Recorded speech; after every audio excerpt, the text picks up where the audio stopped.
Is the beanie overkill? Maybe, but I guess I'd much rather not be sniffling than sniffle and have everyone think that I have corona. Anyways, what's up you guys? Welcome back to the channel, welcome back to another video, and welcome back to Vic Drives. So as you can maybe possibly see from behind me, it snowed in New England yesterday? 2 days ago. I don't know, Friday of this week. So I have a little bit of a story time rant, if you will, and I guess that's what this week's video will be. Before we get into that though, just as a reminder that from when this video goes live, you guys still have 2 days to submit entries of your vehicles for our December Daily Double Duels. If you want to submit your car to the December Daily Double Duels, then all you need to do is email vicdrives@gmail.com with your name, year, make, model of your car, a picture, and then maybe a short description about when you got it or some cool stories or something like that. If you want to. If you don't want to, then, you know, we have other options and we can make something happen, I guess. Okay, so I have a little bit of a bone to pick with professional mechanics. Some of you guys already know the story, but for those of you that don't, when I started working on the Merc 3 years ago, 4 years ago, I don't know, time's just kind of all blending together at this point, but for those of you that don't know, 4 years ago at some point, some number of years ago, I started working on the Merc because I went to Mercedes-Benz to get a quote for how much it would cost to fix it, and I got a bill for $9,000. If you don't know that story, I'll have it linked up in the corner. You can go watch that. So anyways, at the time, what we ended up doing was fixing the power steering pump, the brakes, and a couple other things. A couple months later, we started hearing this little squeaking noise, which I should have a video of, so I will play that for you now.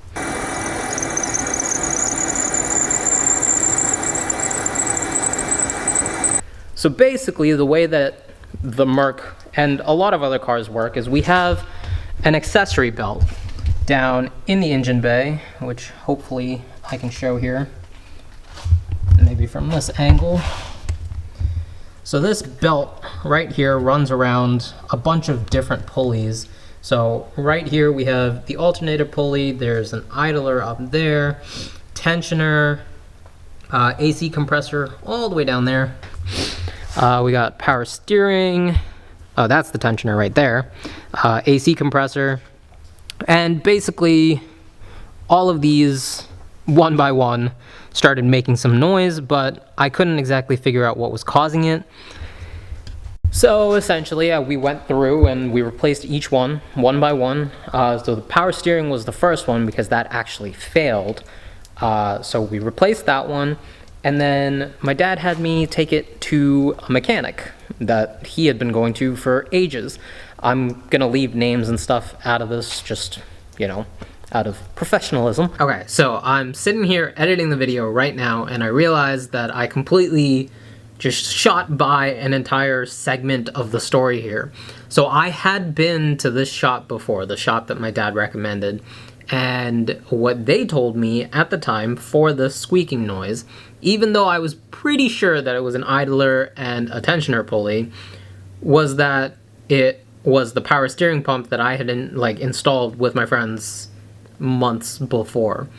And so I went, got another power steering pump, told him, hey, if you think that's the issue, by all means go ahead and replace it.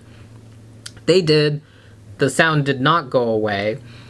I found out months down the road that the reason that the sound did not go away after I replaced the idler and tensioner pulleys is that when the shop took the power steering pump that we had installed, correctly by the way, out of the car, they forgot to transfer a bracket over that you're supposed to install the power steering pump correctly.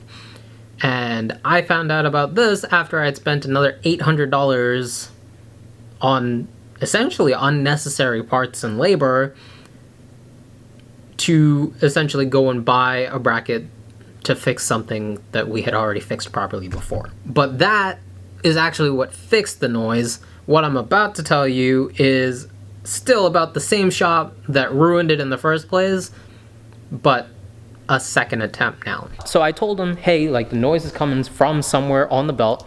I had already changed out the idler pulley and the tensioner pulley, as well as the actual belt. Thanks, Chris Fix, for the video, by the way. And so I gave it to him. He came back and he said, oh, I think it's like these fans on the front of the car. Now, keep in mind, it's pretty easy to tell that these fans have an electrical connector, so they're probably not connected to the accessory belt. The fan that is connected to the accessory belt is in here, but that has no issues.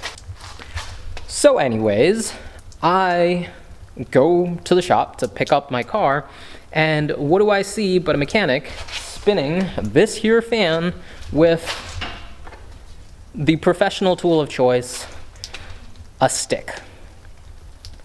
Why he decided that a stick was the tool to use to show me that something was wrong with my car is beyond me, but yeah, suffice to say, I never went back to that shop again. Now, in more recent news, a bunch of you probably know that I had my windshield replaced in February of this year after an interesting series of events last winter.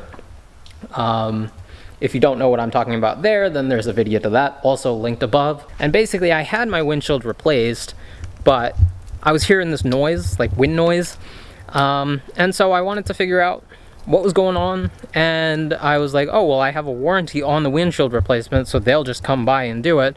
And honestly, the guy that came by in February was pretty honest. Like, he was a pretty decent guy, and like, he knew what he was talking about, he knew what he was doing.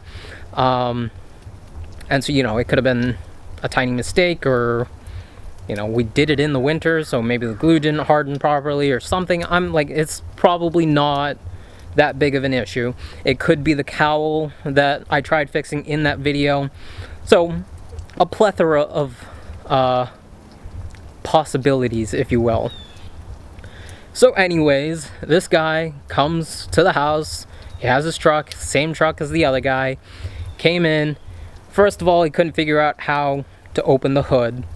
As you guys, well, as I've shown you guys in previous videos, it's a little bit different, like, because it's in the emblem. So that's fine, whatever. But then things kind of took a turn to the more interesting side.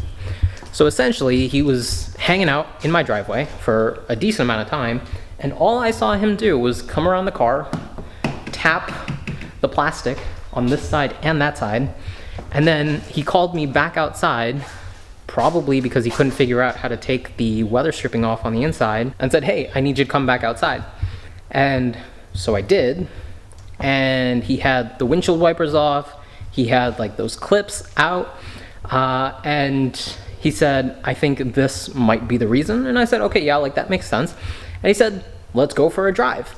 And I said, it's Corona time, so that's probably not the smartest idea, but if you want to, here are the keys, you can take the car out. And so he did. And then he came back and told me that he didn't hear the noise at all.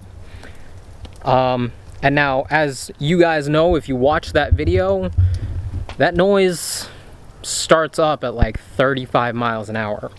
And I told him that, and he told me that he went on the highway and he didn't hear it, and then tried telling me, 20-year-old owner of the car, that I might not know what my car sounds like because of the new windshield. Whatever that's supposed to mean. Anyways, I parked the car in the garage. I've been taking the Civic to work. If you can see behind me, there's a giant box blocking the Civic's garage. So I couldn't take the Civic out. So I took the Merc to work on Friday. It was snowing, and, you know, I figured I'd have all-wheel drive. And actually, I taped all of this while I was at work, so let me just roll that. Okay, so I'm in the garage at work. First day that it was snowing here in Massachusetts. And so I was like, oh, probably want all-wheel drive. So I pulled the Merc out of the garage and got on the highway. Wasn't really snowing for a decent amount of time. And then once it actually does start coming down, I decide, hey, like maybe I should turn the windshield wipers on. And here's what happened.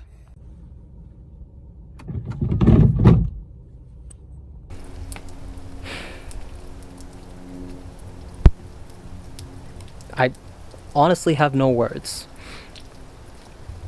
So he came over, told me that the issue that I was having, or the issue that I claimed to be having, was gone, which it isn't, by the way, and then somehow messed up putting wiper blades back on a car. And keep in mind, pretty much every car that you want to replace a windshield on, you have to remove the wiper blades and you got to put them back on. And somehow he messed that up.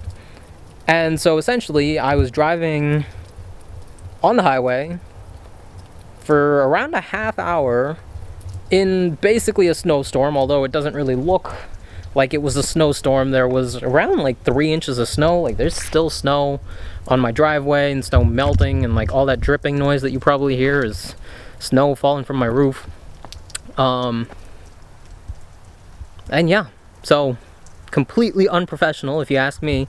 And I can't believe that some people can get away with stuff like this. Like it boggles my mind that like most people, like if you don't know how to work on your own car, you're trusting these people to do the work for you, and you don't really even have an option when it comes to a lot of this stuff. Like I can't replace the windshield on my own. Like I physically do not have the tools, so you have to trust one of these companies to do it for you, and then they send people like this out to do the work.